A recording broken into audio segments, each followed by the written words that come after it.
this is Karen Titus from Stamping on the Back Porch. This is the card we're going to work on today. This is the girl from, one of the girls from In This Together stamp set, and it says, "It's time to celebrate." I actually made this for an invitation for my virtual online party to celebrate the new catalog. So I just thought this makes sense. It's time to celebrate. So you can see the card itself is just cut the long way on a Whisper White. And I added a little piece of Coastal Cabana here that was run through one of the embossing folders, and then stamped her right there on a piece of 3 by 5.5 inch piece of paper. And I stamped it with Memento because I'm going to use the Blendabilities. I'm not going to do the whole thing, but I'm just going to show you a couple of things here.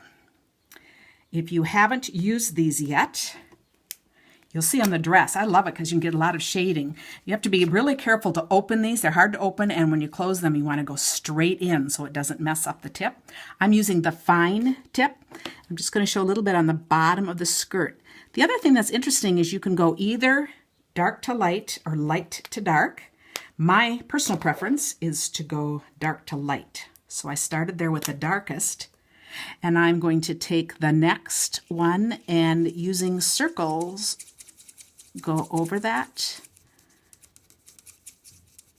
for as far as I'm going to want that to be. And I'm going to just keep coming back and blend it as much as I want to. So you can see how that starts blending in. I'll put that cover back on. I always get my fingers inky, so I have to be careful I don't touch my white paper. And then I like to end here with the, oh, that's not the lightest. I went back to the darkest. Well, better watch what I'm doing. That didn't look right. So forget that little part. Here we'll go with the lightest. So you'll see, yeah, here will be the lightest. And I'm going to want it to come right down here. So now again, I'm going to go back into circles. And I will keep doing circles over and over until it's blended how I want it to be. And you actually want the back of your paper to look really soaked like this. It won't fray the paper. This is Whisper White, by the way, and it won't fray the paper, but look how pretty it ends up being when all of that is done. So now for doing the skin, again, I'm going to start with the accent color, and so I'm going to use blush. All little points on this because it's so fine. I have to rustle this cover off. I just put lotion on my hands, so here we go. So first I'm going to put some blush, quite a bit because I can work around however much I want afterwards. And then let's see, the next color I'm going to use is Ivory. And I think you can see a little bit here the difference. So when I'm going around now to do the face, you can see the two-tone color, and I will just put this in as much as I want to. And you can see it just makes a pretty outline, and then the rest I will just go quickly do that. Now for the hair, it will basically be the same thing. I like to start with my dark. So this time I am using bronze.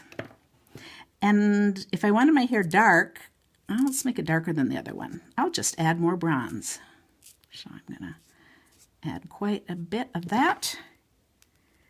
And then I'll just take a lighter shade. So this time I am doing, you know what's fun about these? You can just keep working them and working them. So if you don't like your first color, it's really like playing. It's really, these are just so fun to use. And first I'm going to mix in some color.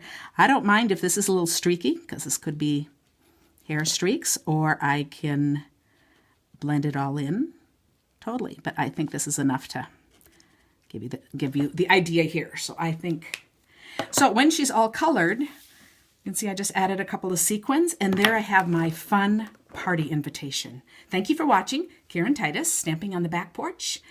And if you like this video, please subscribe to my channel.